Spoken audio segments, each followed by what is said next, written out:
30 menit.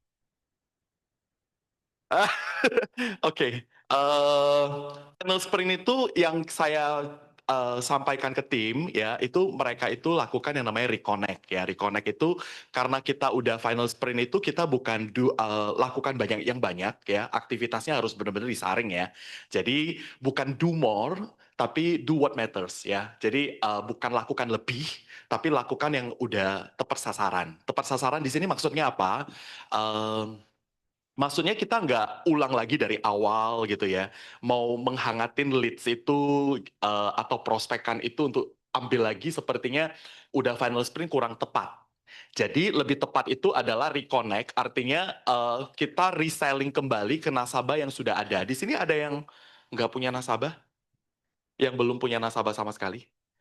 Oh, oh ya. Oh, saya kira nggak punya nasabah. Jadi kalau semuanya udah punya nasabah ya mungkin salah satu cara yang paling efektif itu adalah jumpain kembali nasabah yang sudah ada, ceritakan kembali manfaat yang dia punya dan kira-kira apa yang bisa dia tambahkan. Jadi itu yang paling efektif di final sprint. Dan itu yang kita lakukan di Medan. Di agency juga begitu. Jadi kita pakai istilah yang namanya reconnect. Ya, itu ya, tapi hari ini karena dikasih waktu tadi kemarin ngomong 30 menit ya, saya akan fokus ngomong tentang bagaimana kita membangun bisnis ini berkesinambungan ya. Dan meskipun ini final sprint, ini juga yang paling penting karena setiap tahun itu kita juga final sprint. Betul ya? Tapi kita ingin bangun satu bisnis yang sehat ya, yang kuat. Judul saya hari ini adalah kita mau bangun budaya yang sehat di bisnis ini. Ya, saya percaya You Agency terus update sistem, ya, operation, everything, karena tujuannya cuma satu, kita mau bangun budaya yang sehat. Katakan kiri kanan, budaya yang sehat, ya. Kenapa orang suka ke Bali? Ya, by the way, kenapa orang suka ke Bali? Saya juga salah satu orang yang suka ke Bali ya. Karena kalau ngomong indahnya, mungkin banyak tempat yang indahnya mirip atau bahkan lebih indah. Ya, tapi kenapa orang suka ke Bali? Karena di Bali itu ada culture yang nggak bisa di-copy sama tempat lain. Ada culture, orang merasa nyaman, orang merasa tenang, orang merasa damai. Betul, Anda merasakan itu kalau ke Bali? Ya, kalau saya iya, nggak tahu kalau Anda ya. Itu kenapa terjadi? Ya karena ada culture yang sudah dibentuk lama, bertahun-tahun, sehingga siapapun yang datang, turis datang, itu merasakan ada sesuatu yang beda gitu. Makanya orang datang, pingin rindu datang lagi, pingin rindu datang lagi. Sama Jepang juga begitu. Ada culture yang dibangun. Nah, sekarang kita tanya nih ke tim gua gitu ya, bisnis gua seperti apa? Nah, bisnis kita ini unik dan bisa berkesinambungan. Pengalaman saya 23 tahun, ini bisa begitu bisnis ini bisa begitu seksi gitu ya, bisa begitu indah kalau kita nggak lakuin sendiri. Itu penting banget. Jadi kata kuncinya adalah don't do it alone. Katakan kiri kanan don't do it alone ya. Jadi ini penting banget ya. Jadi kita nggak jangan lakukan sendiri. Wah ini tuh udah final sprint win. Saya mau kejar dulu lah goalnya saya. Oke. Tapi yuk sambil kejar goal, tapi ini bisnis bisa berkesinambungan dan bisa bertumbuh dengan sehat, itu kalau kita nggak lakuin sendiri, itu penting banget ya. Jadi apa yang harus kita lakukan? Nah ini ya, coba kita renungin ya. Hari ini, kalau Darwin nih ya, dari Jakarta naik pesawat ke Surabaya, ya. Jakarta ke Surabaya, naik pesawat. Saya mau tanya nih, orang yang ada di pesawat itu punya satu tujuan nggak? Berangkat dari tempat yang sama nggak? Ya, mereka-mereka yang ada di dalam pesawat itu namanya tim atau sekelompok individu. Sekelompok individu. Padahal mereka punya tujuan yang sama loh. Betul nggak? Sama-sama di pesawat yang sama, di tempat yang sama, punya tujuan yang sama. Kalau ada apa-apa juga sama berangkatnya gitu. Tapi mereka nggak dinamakan tim ya. Mereka dinamakan apa? Sekelompok individu. Kenapa? Kenapa? Backgroundnya berbeda-beda. Oke, terus kenapa lagi? Alasan kenapa mereka dinamakan sekelompok individu. Kenapa menurut si Nani ya tadi ya? Enggak saling kenal gitu ya. Ah, meskipun mereka di tempat yang sama, di pesawat yang sama. Nah sama di tim kita juga begitu. Kita perlu cek juga, sekarang di tim saya, direct unit saya, ini sekelompok individu atau tim? Ya, kalau kita ngomong tim, Kenapa kita namakan itu tim? Karena ada leadernya. Pesawat juga ada pemimpinnya, ada pilotnya. Betul ya? Pesawat juga ada yang namanya tujuan, visi yang sama gitu ya. Nah, eh, saya terus ya merenungkan ya. Saya kan di Medan ya, di agensi ya. Saya tanya nih, ini orang-orang di kantor saya ini sekelompok individu kalau ikut training atau mereka adalah teamwork gitu. Ya, beda. Kalau tim itu mungkin lebih gampang kita bayangkan itu adalah sepak bola. Kalau sepak bola itu berapa orang? Mereka dikatakan sekelompok individu atau mereka adalah tim. Kenapa mereka tim? Mereka itu udah bisa bekerja bersama-sama, punya tujuan yang sama benar, ya, visinya sama benar gitu ya. Mereka saling melengkapi. Ada yang di penyerang, ada yang di back gitu. Ya, saya nggak ngerti sepak bola sih. Pedal juga gue nggak ngerti. Tapi artinya mereka itu 11 orang punya fungsi berbeda-beda dan mereka itu namanya sinergi. Itu namanya tim. Pertanyaannya di grup saya itu ada yang terjadi sinergi nggak? Nah itu yang perlu kita cek tuh. Ya, ada yang kuatnya mungkin di selling, ada yang kuatnya di market, ada yang kuatnya di presentasi. Ada nggak di tim kita beda-beda? Ada yang dia kalau presentasi mah bagus, tapi marketnya nggak ada. Ada yang marketnya bagus, tapi presentasinya masih kurang gitu ya. Nah, pertanyaannya di tim kita itu adalah orang-orang yang sekelompok individu kerja masing-masing atau mereka adalah teamwork gitu. Nah, itu perlu kita cek kembali ya, perlu kita cek kembali.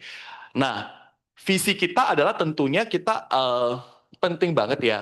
Tadi Cinani ngomong bener ya, leader itu penting karena leader itu yang mengarahkan tujuannya mau kemana.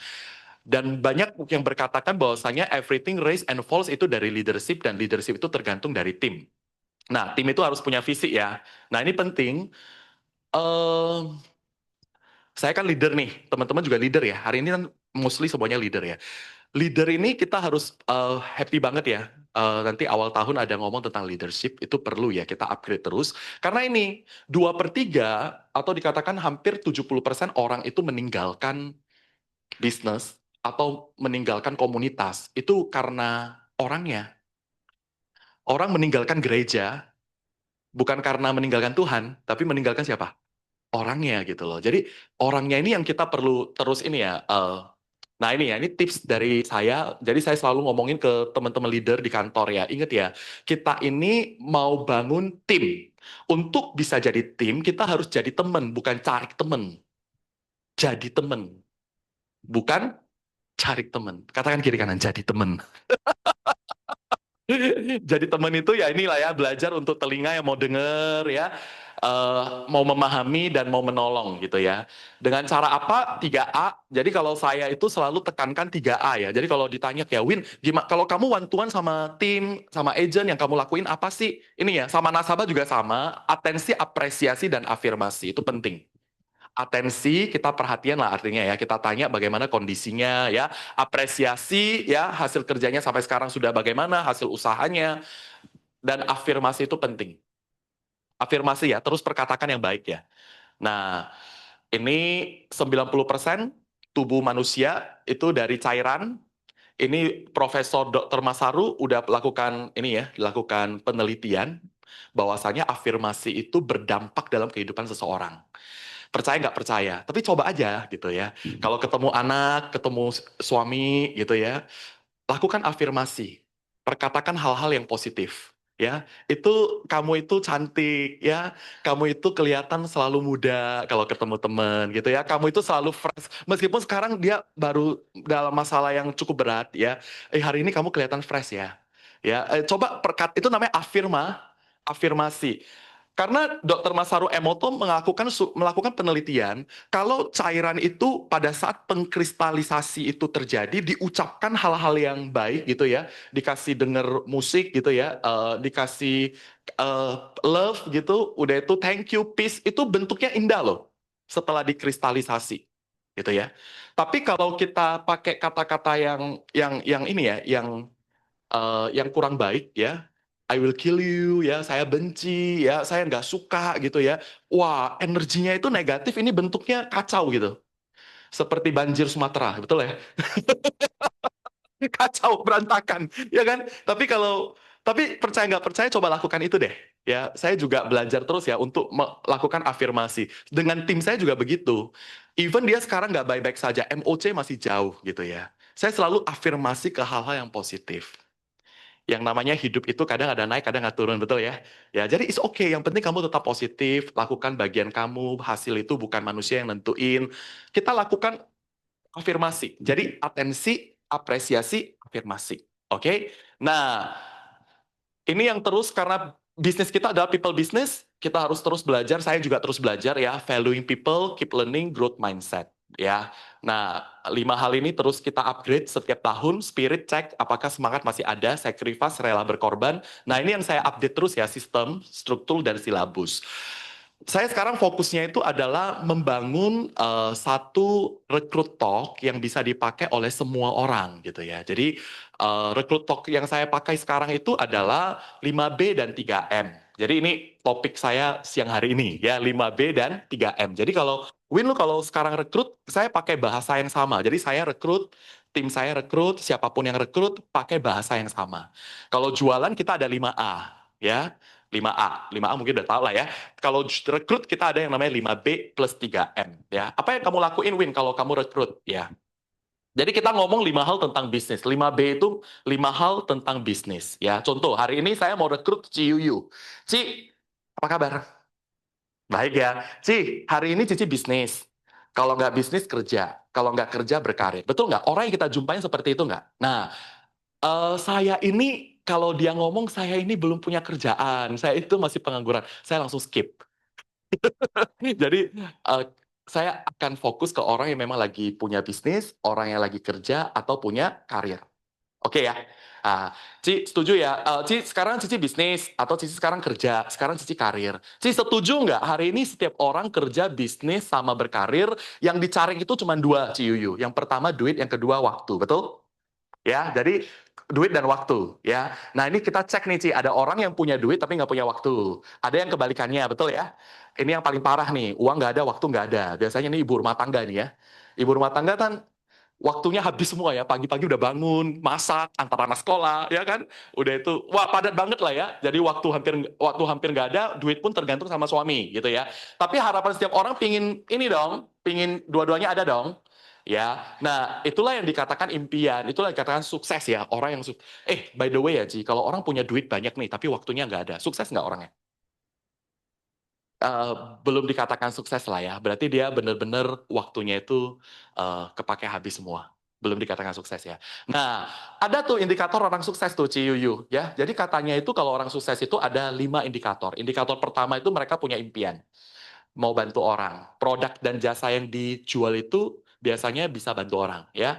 Udah itu apa? Ada yang sedang dia perjuangkan. Nah, ini penting nih ya. Masih mampu untuk beradaptasi.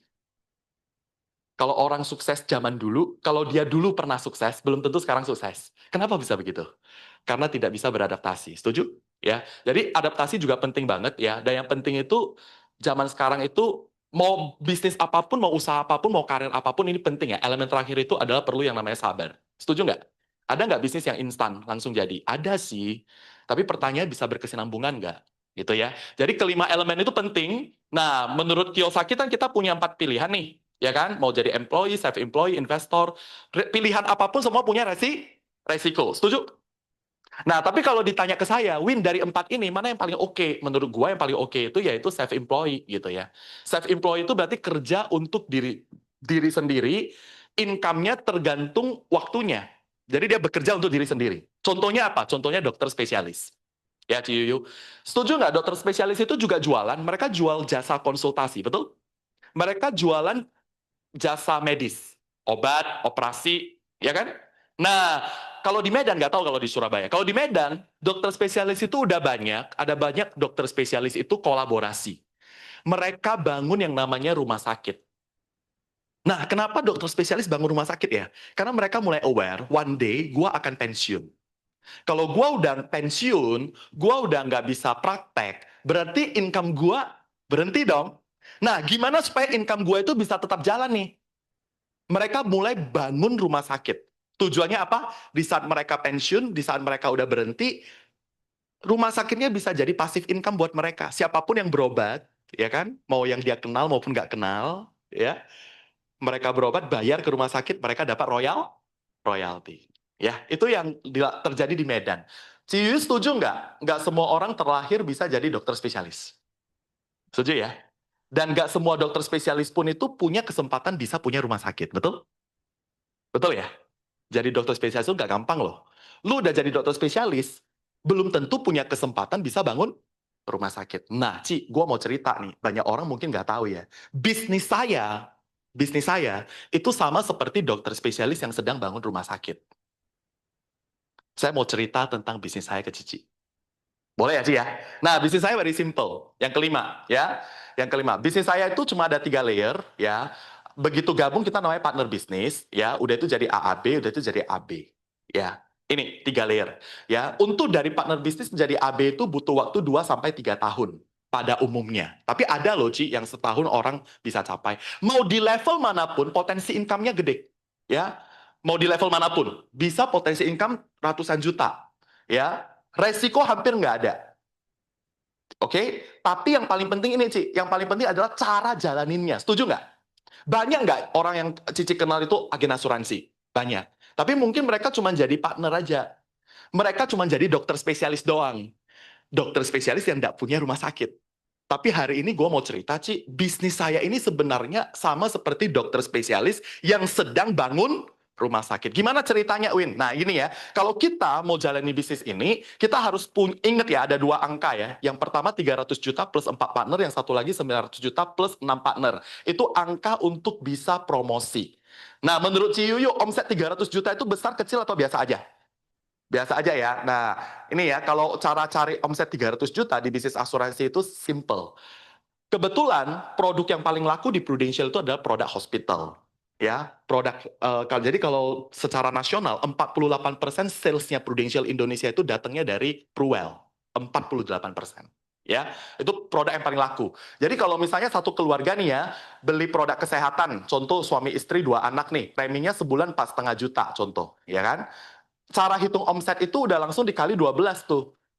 Jadi satu keluarga kalau beli produk kesehatan itu kira-kira omsetnya gocap tiaw lah 50 juta. Jadi kalau untuk capai 300 juta hanya butuh 6 keluarga. Nah, Ciyuyu, kalau misalnya kita dapat nih omset 300 juta, maka kita akan promosi jadi Associate Agency Builder. Nah, saya dapat omset 300 juta. Yang saya dapat apa, Win? Yang saya dapat itu komisi plus bonus. Saya dapat komisi dan bonus. Beda produk, beda komisi. Kalau untuk bonus ada syarat dan ketentuan. Oke? Nah, Ci, misalnya nih, Cici udah jadi AAB nih. Ada temen Cici. Lihat, wih, Ciyuyu promosi ya. Dapat reward ya. Pingin juga dong jadi partner. Boleh, Ci, diajak untuk jadi partner. Cici yang ajarin. Cici yang temenin. Cici yang ingetin training dan sebagainya. Menurut Cici, kalau dia dapat klien, kan dia dapat komisi nih. Menurut Cici, Cici fair nggak? Kalau Cici juga dapat reward. Fair ya, fairnya itu berapa persen? Karena Cici yang ajarin, Cici yang temenin. Fairnya berapa persen? Kalau di Prudential itu dapatnya namanya overriding. Overridingnya itu 70% dari komisi. Ya, nah Ci, tapi goal kita bukan di sini. Goal kita adalah secepatnya capai yang namanya agency builder. Dan kalau sudah jadi agency builder, kita itu juga dapat yang namanya royalty. Itulah yang kita mau bangun. Jadi kalau seorang pebisnis asuransi, mereka itu bisa capai yang namanya agency builder dan melahirkan agency builder, itu berarti dokter spesialisnya sudah bangun rumah sakit. Gitu ya. Jadi gini, Cik. Hari ini Darwin jadi agency builder. Partner yang saya ajak ke bisnis ini one day bisa jadi agency builder nggak? Bisa. Itu namanya AB1. Gitu ya. Terus partner saya bisa ngelahirin agency builder nggak? Bisa. Namanya AB2. Dan seterusnya, AB2 gue bisa lahirkan AB3, AB4, sampai AB6. Nah, kalau seorang AB sudah memiliki AB juga, itu ibaratnya seorang dokter spesialis yang memiliki rumah sakit. Win, gimana kalau kita udah punya grup namanya AB ya, AB1 sampai AB6, royaltinya itu adalah sebesar 8% dari omset, bukan dari komisi. 8% dari omset. Cara hitungnya gimana, Win? Nah, ini ya. Cara hitungnya. Buat leader lah, biar ngerti kok 8% Win, dari mana angkanya? Ini saya eh, hitungnya itu dari ini ya, dari apa? Dari kan untuk AB on AB itu ada tiga overriding, betul nggak? Ada tiga override kan? AB on AB, nggak pernah tahu ya? Nggak mau tahu kali ya. AB on AB itu kan yang pertama itu yang standar, betul ya? Nanti coba cek aja lah ya. Kalau standar itu tahun pertama itu 20%, tahun kedua 13,33%. Ini nggak ada syarat. AB on AB nggak ada syarat. 20 plus 13,33. Totalnya 33,33. Itu nggak ada syarat. Terus ada yang namanya Billion Agency. Billion Agency itu grupnya minimal 2M kalau nggak salah. Oke, itu jadi gini, kalau gua AB, grup saya 2M omset, maka saya itu namanya Billion Agency. Overriding gua AB sama AB itu beda ya. Tahun pertama 5%, tahun kedua 20%, ya. Yang paling besar itu adalah Master Builder. Master Builder itu syaratnya lebih banyak gitu ya. Itu 30% plus 25%. Jadi menurut Darwin yang achievable itu yang ini. Ya, sampai di sini oke? Sampai di sini oke? Oke ya. Nah, contoh produk yang banyak kita jual sekarang kan produk tradisional. Betul? Contoh PCB lah ya. PCB 88 yang bayar 5 tahun. Tahun pertama komisinya berapa? Tahun kedua? Betul ya? Nah, overriding royalty itu dapatnya dari komisi. Berarti 25% dari 25%. Betul nggak? 25 kali 25 berapa? 6,25. 20% dari 10% berapa? 2%. Betul? Iya kan? Totalnya berapa? 8,25. Saya kurangi jadi 8%. Artinya begini. Artinya simple ya. Artinya kalau ada orang beli polis misalnya yang beli nih timnya AB6 beli polis. Preminya 100 juta, PCB 88. Contoh 100 juta. Royalti yang diterima berapa AB5? 8% dari 100 juta. Simpelnya kan begitu. Berarti terima berapa? 8 juta. Ini terima berapa? 8. Terima berapa? 8, 8, 8, 8. Kenal nggak dia yang beli? Yang ini kenal nggak yang beli siapa? Sama kayak dokter spesialis yang datang berobat itu siapa dia nggak kenal. Tapi dia tetap dapat royalti dari total bill itu 8%. Kira-kira nangkep nggak atau bingung atau apa gitu? Nangkep ya? Nah ini contoh ya. Ini contoh ini contoh royalti di Medan ya. Ini salah satu pebisnis di Medan. Nah ini Medan kan? Iya kan? Nah ini contoh ya. Ini royaltinya almarhum Dr. Sufina sampai sekarang. Dia meninggal tahun 2000. Jadi saya mau cerita ya. Mungkin udah pernah dengar ceritanya, saya ulangi aja deh. Ya. Jadi saya ini oh iya ya, oke oke. Nah, teman-teman, saya ini direkrut oleh Darwin ya. Darwin yang rekrut ini adalah Dr. Arifin. Ya, Dr. Arifin itu direkrut oleh namanya Dr. Sufina. Dr. Sufina direkrut oleh Linda Wijaya. Ya, Linda Wijaya. Jadi saya mau cerita nih, ceritanya Dr. Sufi. Jadi kalau saya di Medan, saya selalu pakai cerita leader gua lah ya. Jadi Dr. Sufina itu gabung di Prudential tahun 1999. Dia udah gabung di Prudential. Terus tahun 2005, dia sudah capai yang namanya AB abadi. Apa itu AB abadi, Win? Seorang AB yang memiliki minimal 5 direct AB. Jadi kalau saya AB, saya punya 5 direct AB, saya sudah tidak ada yang namanya MOC. Tidak ada syarat MOC lagi. Namanya AB abadi. Jadi tahun 2005 dia sudah capai AB abadi. Nah, tahun 2008, tahun 2008 dia itu mengalami sakit ya. Nama sakitnya itu adalah MS, multiple sclerosis. Dia lumpuh total. Jadi udah nggak datang ke PRU. Jadi dia di PRU itu kalau kita hitung dari tahun 99 sampai 2000 berapa tahun? Hanya 9 tahun di PRU. Nah, waktu dia lumpuh tahun 2008, bisa sih dirawat di rumah sakit, tapi karena suaminya juga dokter, anaknya baru 1 tahun waktu itu, dia kalau anaknya ke rumah sakit paling lama bisa 1 jam, 2 jam, betul ya? Jadi suaminya namanya Dokter Jamin. Dokter Jamin itu mau, eee, Dokter Sufina itu bisa ngelihat anaknya setiap hari di rumah. Jadi dia pindahin ICU itu dari rumah sakit ke rumahnya sendiri. Dia pakai 7 suster di rumahnya, dia beli pasang alat ventilator, di rumahnya 2 mesin ventilator dia beli gitu ya. Jadi Dokter Sufina dirawat di rumah. Oke, dijadikan rumah sakit. Nah, kalau menurut Singapura, waktu hidupnya itu nggak lebih dari setahun atau 2 tahun.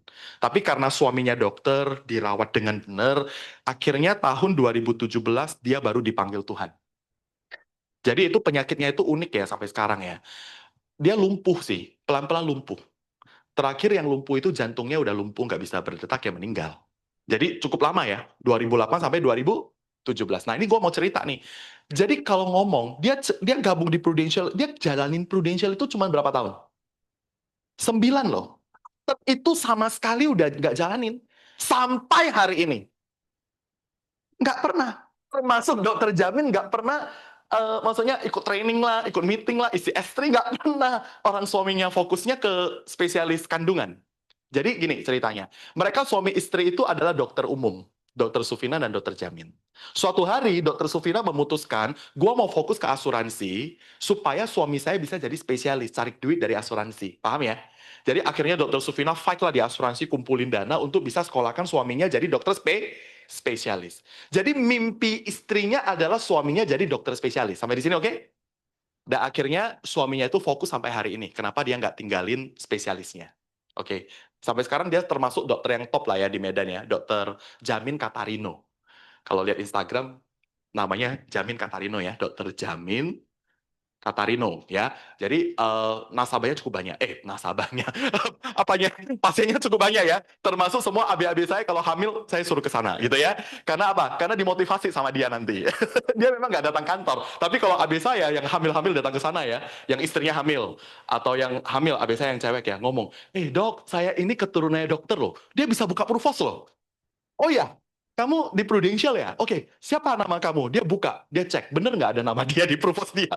Kalau keturunan dia, diskon. Udah tuh dimotivasi 30 menit.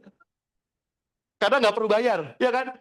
Dimotivasi 30 menit. Aduh dok, nggak enak tuh, pasien banyak di belakang, udah biarin aja. Kamu harus bener-bener jalanin Prudential, dia bilang begitu ya.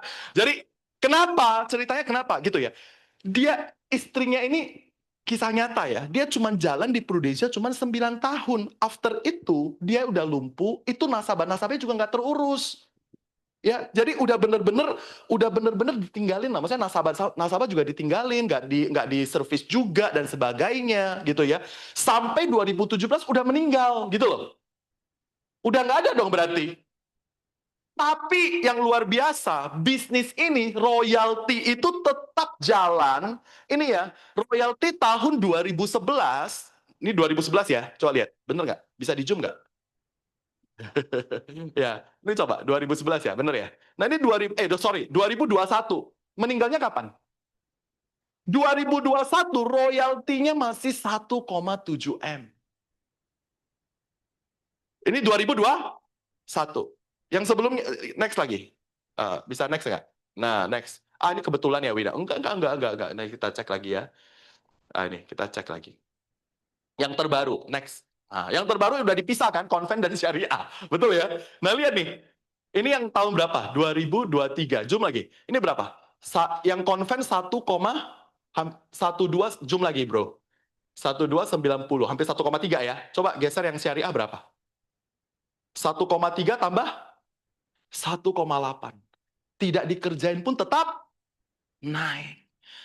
Dia baru datang ke kantor saya. Akhirnya saya bujuk setelah 7 tahun saya buka kantor, baru dia mau datang.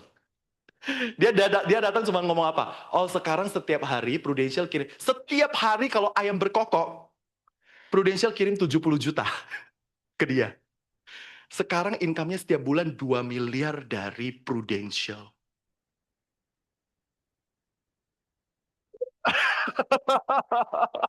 Orangnya masih hidup loh. Tapi kalau disuruh ngomong dia nggak mau, ya. Tapi dia kasih tunjuk ke kita, ya. Dan kenapa ini bisa terjadi? Karena dia bangun bisnis. Nah, sekarang dokter Jamin itu dia bangun rumah sakit ya. Salah satu rumah sakit terbaru di Medan namanya Regina Maris, ya itu punya dia juga. Dia baru bangun rumah sakit gitu. Nah, tapi dia ngomong apa? Kalau saya jadi dokter, satu hari saya bisa potong 3 orang, potong maksudnya potong operasi 3 orang. Itu tangan saya udah gemetar, Win, dia bilang begitu. Satu pasien anggap 1,5 jam operasi. 3 pasien 1,5 jam, gue udah gemetar loh. Udah capek loh, udah ngos-ngosan loh. Kalau setiap hari saya operasi. Tapi maksimal saya bisa berapa tahun operasi. Tapi bisnis ini luar biasa. Meskipun istri saya udah nggak ada, kayak mana saya nggak cinta sama istri gua. Orangnya udah nggak ada, ini lebih hebat dari PSP loh, betul nggak? Tiap bulan cair. Jadi apa kelebihan bisnis kita, saudara? Ya, jadi kelebihan bisnis kita itu adalah kita itu jangan berhenti cuma jadi dokter spesialis. Kita harus mulai bangun rumah sakit. Gimana supaya bangun rumah sakit? AB harus melahirkan AB. AB harus mulai melahirkan leader baru. Katakan kiri kanan, lahirkan leader baru. Kita nggak tahu yang kita lahirkan itu jadi apa. Kita nggak tahu loh. Who knows? Kita nggak tahu. Sufina, dia rekrut Arifin. Kan Sufina rekrut Arifin kan? Mungkin hari ini yang paling gede Dokter Arifin lah ya. Tapi Sufina juga ada rekrut yang lain-lain, betul ya? Tapi waktu pertama sekali Dokter Sufina rekrut Arifin, Arifin itu bukan orang Medan loh. Arifin itu orang Balige. Balige itu 8 jam dari Medan. 8 jam dari Medan berarti lumayan jauh ya. Lewat Danau Toba, sana gitu. Datang ke Medan, nggak bisa bahasa Medan. Promosinya juga awalnya pas-pasan gitu. Tapi who knows, hari ini Dokter Arifin kontribusinya mungkin 70% dari seluruh omsetnya Dokter Sufina gitu. Nah, yang mau saya sampaikan bahwa saya bisnis ini akan berkesinambungan kalau kita bangun dengan benar. Terus, ngapain harus gabung asuransi? Mungkin hari ini Ciwi nanya, nggak usah lah Win, saya banyak kok bisnis di luar sana yang lebih bagus. Nah nih, mungkin ini yang bisa jadi perenungan buat Cici ya. Ci, kenapa sih harus gabung di bisnis asuransi? Yang ditawarin itu bukan hanya soal duit. Saya yakin kalau untuk cari duit nggak harus di asuransi aja. Sekarang pilihan mah banyak. Setuju nggak? Di Bitcoin bisa, main saham bisa, main kripto bisa, whatever lah. Jadi driver Grab pun bisa dapat duit, ya. Jadi kalau namanya bisnis tentu. Jadi Ci, saya mau bilang, kenapa bisnis asuransi itu menarik sampai hari ini? Karena 3M. 3M di sini bukan saya kasih 3M, bukan Ci. 3M di sini yang pertama, duitnya jelas kalau di sini. Duitnya jelas, bisa berkesinambungan. Itu satu. Ya. Dan di luar sana mungkin banyak bisnis lain. Tapi di sini yang mungkin tidak semua bisnis punya itu, di bisnis ini ada meaning yang bisa kita tinggalkan ke klien dan ke tim. Ada arti yang bisa kita tinggalkan. Di bisnis ini kita mulai edukasi orang untuk bagaimana mereka punya proteksi yang sesuai dengan kebutuhan dia. Betul ya? Jadi kita jual meaning, kita jual yang namanya arti. Dan di sini kenapa di kita? Karena kita ada yang namanya mentoring. Cici nggak jalani sendiri. Kita bersama-sama mikirin bagaimana bisnis kita bisa bertumbuh dengan berkesinambungan. Jadi ada mentoring system yang udah jalan. Jadi Ci, ini yang mungkin bisa saya jelasin ke Cici. Bagaimana bisnisnya dan 3M itu apa yang kita dapatkan di bisnis ini sehingga bisnis ini beda sama bisnis yang lain. Jadi boleh dipikirin Ci, ya. Hari ini kalau kita mau usaha, mau bisnis, mau kerja, mau karir harus kerja keras nggak Ci? Harus bayar harga nggak? Tapi tidak semua yang kita, kalau sama-sama harus bayar harga, harus kerja keras, tapi ada yang bisa berkesinambungan, bisa bermanfaat buat orang, kenapa nggak dipikirin? Coba direnungin deh, Ci. Kalau Cici rasa cocok mau coba, ya datang ya Ci hari Senin ya, ke kantor, lihat-lihat dulu. Nggak usah jadi agent dulu, lihat dulu cocok nggak sama warnanya Cici, value-nya Cici, culture-nya Cici. Kalau cocok sama culture-nya, welcome to industry. Nah, saya sekarang pakai cara begini untuk rekrut teman-teman. Ya, ini yang saya jual hari ini ya. Maksudnya udah itu training lah, apalah semua baru masuk ke sistem lah ya. Jadi kelas training di kantor gua sekarang ada 4 kelas ya. 1, 2, 3, 4 gitu ya. Udah itu ini apa ya namanya journey lah, journey yang harus diikuti oleh agent ya. Grow 1, grow 2, grow 3, grow 4. Nah, PR saya adalah setiap hari itu memikirkan bangun infrastruktur supaya orang masuk ke sistem itu dia bisa ikutin sampai akhirnya dia promosi. Jadi yang saya bangun itu adalah situasinya, environment-nya. Itu yang saya update terus sampai sekarang. Bakat itu benar, di bisnis itu butuh bakat. Tapi ternyata setelah pengalaman saya 23 tahun di industri, bakat itu kontribusinya 10%. Saya punya kok tim gabung tahun pertama PC. Tahun pertama PC loh. Tahun kedua PCC. Tahun ketiga sampai hari ini no C. Bakat, tapi nggak punya support system. Nggak punya situasional. Nah, jadi menurut gua itu penting. Situasi, maksudnya environment itu perlu dibangun. Dan itu nggak bisa sendiri, nggak bisa sekelompok individu. Kita harus bersama-sama bergandengan tangan bangun ini. Karena kita nggak tahu hidup kita sampai kapan gitu kan. Saya nggak tahu kenapa ya. Belakangan tahun ini ya, saya ketemu 4 klien saya yang cukup kaya. Terakhir itu adalah pemilik pabrik sandal di Medan. Kaya loh, punya pabrik, punya aset banyak. Suatu hari saya bawa nasabah medical, tiba-tiba klien gua ini umur 60-an mengalami stroke. Jadi dibawalah ke rumah sakit. Kebetulan di rumah sakit yang sama. Saya bawa nasabah medical di lantai 6, dia masuk IGD. Jadi dikasih tahu sama keluarganya, ini papa di IGD. Jadi saya turun kan, turun ke bawah. Dia baru serangan awal. Jadi masih bisa ngomong, cuma ngomongnya udah nggak jelas. Tahu nggak orang kena stroke kan? Mulut udah melo gitu ya. Tahu nggak dia ngomong apa ke gua? Singapura, Singapura, Singapura, Singapura gitu loh. Saya tahu dia maksudnya mau ke Singapura gitu. Dia beli PPH-nya itu gold. Bisa dong ke Singapura. Cuman kondisinya begini kan nggak ada layanan namanya evakuasi medis. Di Medan nggak tahu kalau di Surabaya. Kalau di Medan itu ada yang namanya itu evakuasi medis bed to bed service. Jadi dari rumah sakit dibawa, udah itu naik private jet, langsung terbang ke Singapura sampai masuk ke rumah sakit. Itu biayanya kalau dari Medan ke Singapura itu 30.000 US dollar. One way, 30.000 US dollar. One way ya. Jadi nggak pakai schedule flight, nggak pakai schedule flight, tapi pakai yang namanya private flight. Private. Itu bisa langsung. Tapi harus bayar 30.000 US dollar. Terus, tahu nggak waktu saya ngomong, tadi dia minta mau ke Singapura kan? Dia punya duit. Betul? Tapi itu dia nggak bisa ngapa-ngapain. Kan lagi stroke. Saya harus ngomong dong ke keluarganya. Tahu nggak anaknya tanya saya apa? Win, di cover nggak? Wajar nggak kalau anaknya tanya begitu? Wajar dong. Tapi saya kasih tahu, saya cek polisnya nggak ada beli CC. Dia cuma beli live sama beli PPH hospital. Saya bilang kalau untuk flight-nya nggak di cover, gue bilang begitu. Oh gitu ya, nggak di cover ya. Bentar ya, kita diskusi dulu ya. Jadi dia diskusi keluarga. Terus saya tanya lagi, Win, kalau papa misalnya udah dirawat di sana, belum baikan, masih kondisi seperti ini, karena pemulihan butuh waktu. Mau pulang lagi, mau pakai charter lagi, bayar lagi. Ya iya, karena one way kan. Berarti PP sudah CM.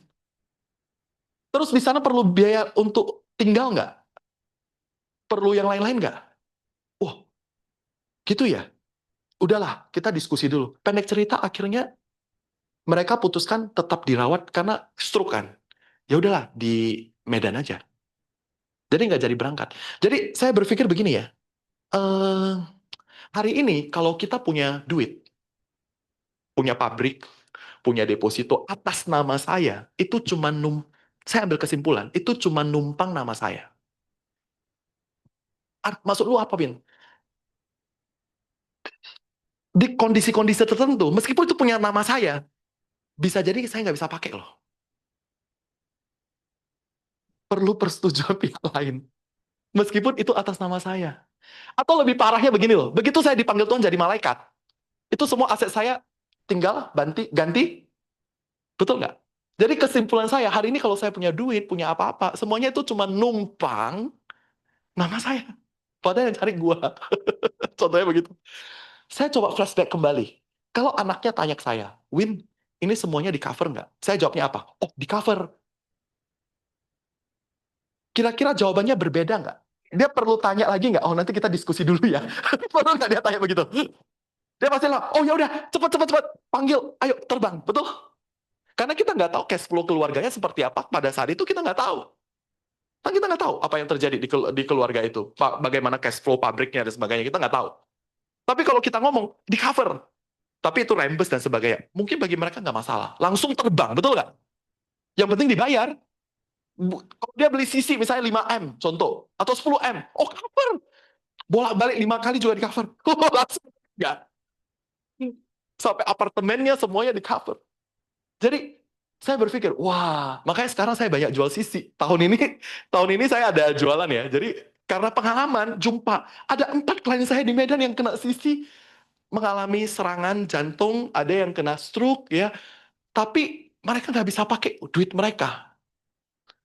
Nah, saya mulai storytelling ya, karena kan bisnis ini perlu storytelling ya. Kebayang nggak? Menurut saya produk yang paling bagus ya PCB ya. PCB itu kan ibaratnya uangnya nggak hilang. Jadi kalau dia alokasikan ke PCB, kalau ada terjadi resiko, itu duit dia bisa pakai loh. Untuk dia. Dan kita pasti akan urus, karena kita juga punya kepentingan, betul nggak? Kalau klaimnya approve, dia bisa nikmati semuanya, fasilitas bisa dipakai, dia akan cerita nggak ke orang? Efeknya juga ke gua juga, gitu. Sama-sama punya kepentingan. Makanya sekarang saya berpikir, wah ini critical illness penting gitu loh. Harus mulai cerita, gitu. Nah, yang kita jual di sini bukan hanya money, yang kita cari di sini bukannya money, tapi ada meaning yang bisa kita tinggalin. Dan ada mentoring. Itu yang menarik di bisnis ini. Kita mau bangun yang namanya situasional. Nah, ini saya pernah hitung ya, tahun depan rencananya untuk promosi kembali standar setelah COVID ya. Untuk naik AB itu kembali 400, untuk naik naik AAB 400, naik AB 1,2. Ada rencana, tapi nanti besok diumumkan ya. Nah, saya pernah hitung ya, kalau misalnya rekrut 100 partner nih, saya rekrut nih, yang jadi cuma satu, achievable nggak kira-kira? Yang direkrut berapa? Yang jadi cuma satu, ya. Dia promosinya pas-pasan deh, 400 juta, jualnya juga produk tradisional 25% plus 10%. Boleh ya? Nah, tahun kedua dia naik AB juga pas-pasan, ya. Terus dia jadi AB ya, lahirkan 2 ya. Udah itu jadi AB 1 jadi AB 2. Saya pernah hitung ya. Dari seorang agent sampai dia AB 2 ya, itu total overriding, total royalty yang saya peroleh itu totalnya itu 4 miliar AB. Artinya begini loh, kalau ada 100 partner yang jadi cuma satu orang saja jadi AB, paham ya? Dari 100 yang gua rekrut yang jadi cuman dibagi rata tuh 4M bagi 100. Rata-rata itu nilai value daripada satu rekrutan itu 40 juta. Jadi ini jangan sampai kita lupa gitu, ya. Nah, sama. Kadang kita rekrutnya mikirnya begini, aduh susah loh, nggak jalan loh, nggak punya market loh, disuruh training males loh, dan sebagainya loh. Males jadinya. Tapi kita inget nih Aqua. Aqua ada yang nilainya kalau kita beli di warung mungkin cuma 5.000. Tapi kalau kita beli di mall udah 10.000, di restoran udah 50.000, di JW Marriott mungkin udah 100.000. Kita nggak tahu orang yang kita rekrut itu nanti akan nyampe kemana. Betul? Jangan lupa. Nah ini nih. Jadi ending daripada slide saya, karena waktu juga udah habis, 40 menit ya. Jangan berhenti jadi, ini ya, sama-sama singa nggak? Ada yang namanya singa sirkus. Ada yang namanya singa hutan. Saya juga selalu ngomongin ke diri gue sendiri, jangan jadi singa sirkus. Singa itu idealnya ke hutan, harus berburu, harus leader loh. Katakan kiri kanan, kita leader. Leader itu harus mempertajam rekrutan. Jadi leader itu PR kita adalah bagaimana kita bisa merekrut partner-partner yang punya satu visi, satu tim, kita bisa bertumbuh bersama-sama. Berkesinambungan. Tidak berhenti cuman, oh yang penting gua aman. Yang penting gua tahun ini MOC, yang penting gua capai production club. Kita bukan datang untuk jadi dokter spesialis saja. Tapi kita mau jadi dokter spesialis yang bangun. Kapan kita bangun rumah sakit? Kalau saya sudah AB dan saya melahirkan BAB. Saya AB, tapi gue nggak punya tim. Kita berarti cuma dokter spesialis, nggak punya rumah sakit. Tapi kalau saya AB, saya mulai memikirkan itu, mulai afirmasi, akan ada AB yang baru yang akan saya lahirkan. Saya percaya Tuhan juga akan mengirimkan orang-orang yang tepat buat setiap kita. Yes, ya. Jadi seneng sama TB Tony Benitez, ya. Banyak yang tanya ke saya, Win, menurut kamu bisnis asuransi sekarang masih bagus nggak? Oh, menurut gua masih bagus banget. Ah, masa? Dia bilang begitu. Iya, gini ya, memang bener. Jumlah agent di Prudential itu dari 200.000 sekarang tinggal 70 sekian ribu. Turun nggak? Turun. Terus, banyak yang nanya, sekarang Prudential mempersulit ya, sikit-sikit PM, sikit-sikit PM. Harus PM baru dapat bonus. Ini semua ini lahirnya zaman PM ya? Atau ada yang lahir sebelum zaman PM? Kalau saya dan si Yuyu, ini semua zaman PM, kok semuanya bingung? Oh, semua udah lahirnya zaman PM. Oh ya udah bagus lah. PM itu productive man, maksudnya. Enggak, maksud saya, gabungnya itu waktu sudah ada PM atau sebelum ada PM? Sebelum ya? Ada yang ngomong begini, wah Prudential mempersulit ya. Eh, apa Prudential itu harus untuk dapat bonus itu harus 3 kali PM. Padahal kalau dalam 1 bulan orang bisa capai 75 juta, dapat 6 case yang tahunan, kenapa nggak dihitung 3 kali PM? Betul nggak? Kan PM itu syaratnya harus 2 polis tahunan 25 juta. Kalau orang bisa jualan sebulan contohnya 75 juta, 6 polis yang tahunan, kenapa nggak dihitung 3 PM? Selesai gitu kan? Kenapa kok harus dipaksa 25 dalam setahun harus minimal 3 kali. Nah, teman-teman, kita harus melihat dari point of view yang berbeda ya. Industri asuransi itu sudah berubah. Tidak seperti 10 tahun, 20 tahun yang lalu. Ya. Jadi dulu zamannya kalau rekrut, zamannya saya dulu waktu rekrut ya. Yang penting kakinya 2, kecuali ayam, lu rekrut gitu loh. Dan orang belinya itu karena itu zaman dulu gitu. Orang belinya itu karena nggak enakan gitu loh. Ya udahlah belilah. Gopek Ceng 300.000, 1 juta, ya udah yang penting beli gitu. Beli nggak bener-bener sesuai dengan kebutuhan dia. Nah, banyak para ahli memperkirakan Indonesia akan menjadi negara maju pada tahun 2045 setelah 100 tahun merdeka baru jadi negara maju. Banyak para ahli menafsirkan itu. Salah satu indikator negara maju itu adalah masyarakatnya itu punya literasi keuangan yang benar. Apa tuh literasi keuangan yang benar, Win? Masyarakatnya itu punya yang namanya, negara maju itu masyarakatnya punya yang namanya tujuan hidup. Tujuan hidup itu terlalu luas, betul ya? Yang simple itu adalah financial goal. Masyarakat itu punya yang namanya financial goal. Financial goal itu maksudnya begini, simpelnya begini. Oh, saya pinginlah punya rumah sendiri. Oh, saya pinginlah anak saya 3 orang itu semuanya sekolah di luar negeri. Itu perlu duit nggak? Dan itulah yang namanya financial goal. Sekarang di Indonesia itu masyarakat itu literasi keuangan mulai dicekokin tuh, diajarin satu persatu. Nah, untuk mencapai tujuan financial, ada proses nih yang perlu dijalanin. Dan selama proses ini bisa terjadi yang namanya resiko. Dari sanalah perlu yang namanya produk asuransi. Untuk menggaranti kalau ada resiko terjadi, itu lu punya tujuan hidup tetap tercapai. Itu sebenarnya produk asuransi diciptakan di dunia. Mau perusahaan apapun. Setuju nggak? Nah, tugas kita adalah merapikan tuh. Kan banyak agen-agen yang udah hilang tuh. Yang udah jualan 1 polis, 2 polis. Nah, kebayang nggak ya? Tahun ini, kita bayangkan tahun ini aja ya. Kalau agen 1 tahun nggak aktif. Tahun ini nggak aktif nih. Tapi aktifnya di Desember nih. Langsung produksi 300 juta. Dikasih bonus juga. Nah, dampaknya apa? Kalau 1 tahun nggak aktif, coba ya kita hitung ya. Tahun ini saja Prudential keluar berapa banyak produk baru. Tahun ini aja. Coba hitung. Perusahaan. Terus future, PHS, apalagi PSP, ya kan? Future US dollar, konversi lagi, betul ya? Ada. Dia kalau nggak aktif setahun, berarti udah ketinggalan banyak nggak? Yang rugi siapa?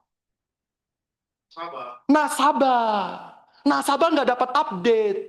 Kalau nasabah dirugikan, kalau agent dapat komisi. Nasabah nggak dikasih tahu, oh ternyata ada konversi, oh ternyata ada produk ini, ternyata ada ini. Tidak di custom nih kebutuhan si nasabah. Nasabah kecewa. Begitu nasabah kecewa, dampaknya kemana? Ke industri. Nggak bener nih asuransi.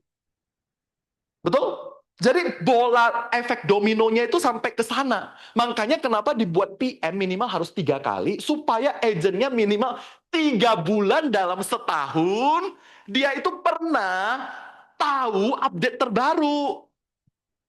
Itu purpose-nya sebenarnya. Tahun depan mau dirapiin lagi.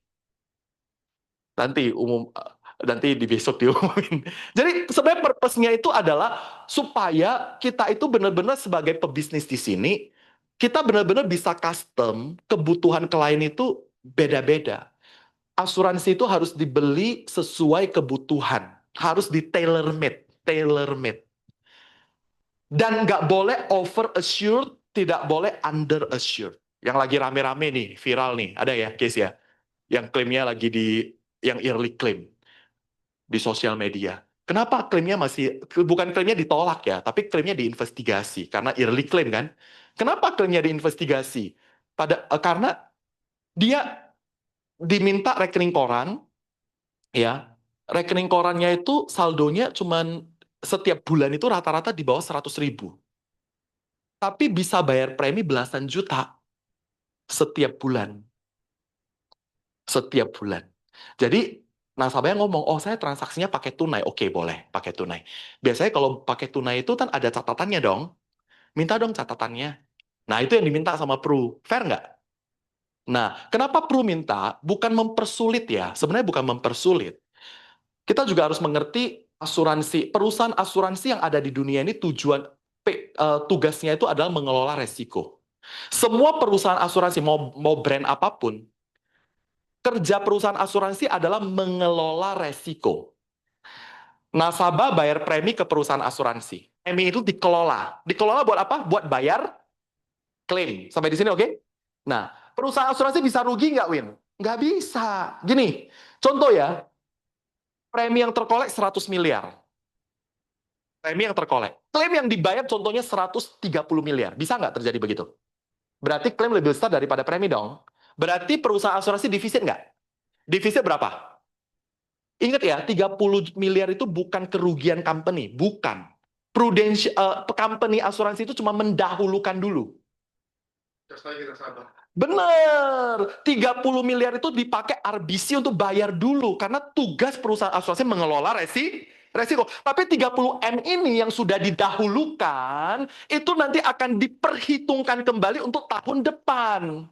Dibebankan ke nasabah yang masih ada. Itulah yang namanya repricing. Paham nggak sampai di sini? Jadi perusahaan yang bagus itu gimana? Perusahaan yang bisa kelola resiko bayar klaim yang benar. Klaim yang benar harus dibayar. Tapi klaim yang nggak benar harus diinvestigasi. Jangan sampai kecolongan. Premi-premi yang kita bayar ini dimanfaatin sama sekelompok orang. Istilahnya mafia klaim lah ya. Ini jago-jago nih mafia klaim. Dia sengaja cari, mereka punya teamwork loh. Mereka benar-benar tim loh, bukan sekelompok individu loh. Tim loh ya. Mereka punya dokter, punya ini. Mereka spesialis cari orang-orang yang udah yang di luar, yang tinggal di pedalaman-pedalaman gitu, yang udah ada tumornya, tapi belum pernah ke puskesmas, belum pernah ke dokter. Ada nggak yang di pedalaman-pedalaman gitu? Ada. Jadi nanti ada tim dokternya itu lihat pakai USG, cek. Oh ini memang udah parah nih sepertinya. Potensi kualitas hidupnya, angka harapan hidup paling cuma 5 tahun, paling lama. Udah itu mereka mulai cari investor. Mau invest nggak ke orang ini? Paham cara kerjanya? Mereka mulai cari investor. Mau nggak bayar?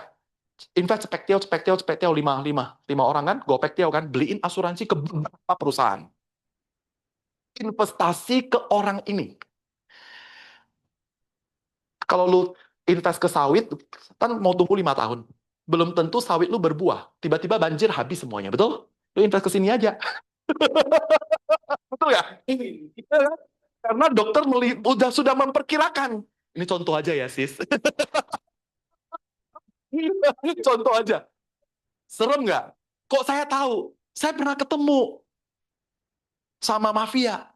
Mau nggak Win seperti itu? Waduh, gue langsung kasih tahu. Ingat ya, klaim itu adalah hak-hak orang yang benar-benar kena resiko. Janda-janda, anak yatim piatu, itu haknya mereka loh. Kalau lu nggak bisa bantu orang kayak gitu, lu jangan manfaatin. Gue bilang gitu. Asuransi bukan, tapi memang lah, ya, mau dimanapun tetap ada yang namanya pencuri lah ya. Tetap ada yang namanya, mau sepinter-pinternya polisi, tetap ada yang namanya pencuri, gitu kan. Jadi, itu yang terjadi. Makanya kenapa? Jadi perusahaan yang bagus itu harus bisa menjaga premi yang dipercayakan nasabah itu bisa dikelola dengan benar supaya klaim dibayarkan tepat sasaran seperti itu. Jadi teman-teman jangan merasa, wah sepertinya kok Prudential makin susah ya ini. No, no, no. Kalau itu klaim memang benar, pasti dibayarkan. Tadilah seperti tadi. Rekeningnya setiap bulan cuma di bawah 100.000 loh. Diminta mutasi rekening. Tapi kok bisa beli 3 perusahaan? Jadi dia beli Prudential itu 2 polis ya. Satu yang kondisi kritis, satu lagi yang hospital. Waktu dia klaim hospital itu dibayarin terus. Jadi dia kemo kan, dia dibayarin sama Pru. Karena nggak diinvestigasi. Dia, memang clean case, nggak ada data. Tapi waktu dia klaim critical illness, rupanya dia ada beli perusahaan, 2 perusahaan lain. Nah, orang berpikir kalau klaim itu masing-masing perusahaan yang proses. Gini ya, dapur klaimnya asuransi itu barengan. Mereka bisa bagi-bagi data, meskipun beda company. Ketahuan nih, beli juga di perusahaan ini, beli lagi di perusahaan. Kenapa perusahaan asuransi itu mulai merapikan? Supaya untuk menekan repricing di industri. Itulah purpose daripada company, mengelola. Jadi, akhirnya waktu ketahuan dia ada beli 3 perusahaan, ditanya nih, yang bayar jangan-jangan bukan, yang bayar siapa? Kalau yang bayar dia, berarti memang dia mampu bayar, betul nggak? Harus perusahaan bayar.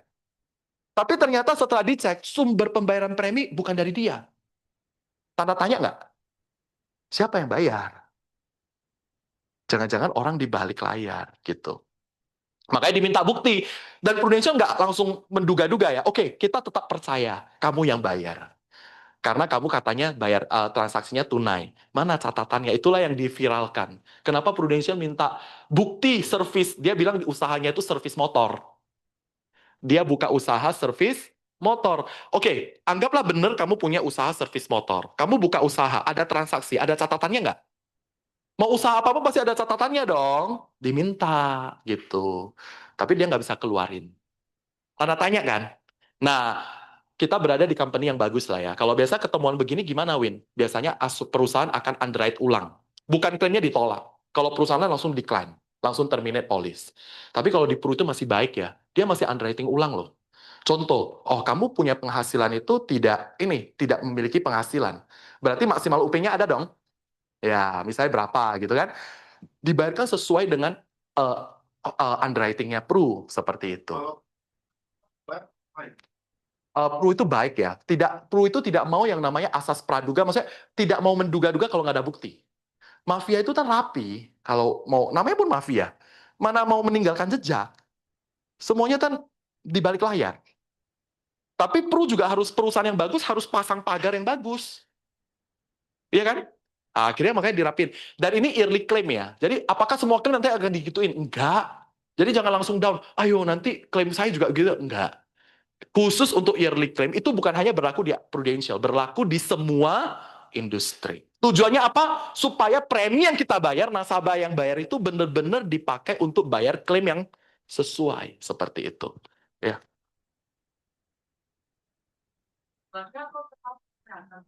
Oh ya, Katanya kalau yang dapurnya setiap perusahaan itu kan bagi-bagi informasi, mungkin riwayatnya atau apa. Itu hanya terbatas untuk klaim jiwa aja atau termasuk kesehatan? semuanya. Oh, Semua klaim. Gitu. Ya. Jadi untuk mencapai Indonesia emas, jadi kalau ditanya, Win, bisnis asuransi masih oke nggak? Masih sangat oke. Sekarang makin rapi ya, data makin oke. Nanti ke depannya kita ada upfront underwriting ya, masukin KTP aja udah kelihatan semua data riwayat. Ya, jadi itu mempermudah kita nggak?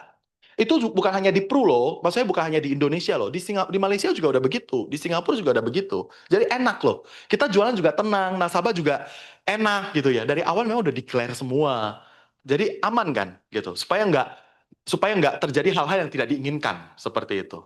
Jadi masa depan itu masih cukup indah di bisnis ini. Yuk sama-sama kita bergandengan tangan ya, edukasi orang supaya mereka beli sesuai dengan kebutuhan mereka. Oke? Ya, thank you buat kita semuanya. God bless ya. Sorry, waktunya telat 15 menit. Thank you so much ya teman-teman ya. Hari ini kita dapat pencerahan yang luar biasa. Tuhan itu sungguh baik ya. Udah kirimkan Darwin Cemerlang buat You Agency. Dan tentunya kita semakin lebih optimis ya teman-teman ya. Semakin kita lebih optimis dan kita tahu bahwa bisnis asuransi adalah bisnis yang terbaik untuk menuju Indonesia Emas tahun berapa? 2045. Oke, karena waktunya sangat terbatas, kita juga ada acara NLC dan sebentar lagi kita mau acara langsung, jadi nggak ada tanya jawab ya teman-teman ya, tapi acara hari ini di-record udah ya, udah di-stop ya.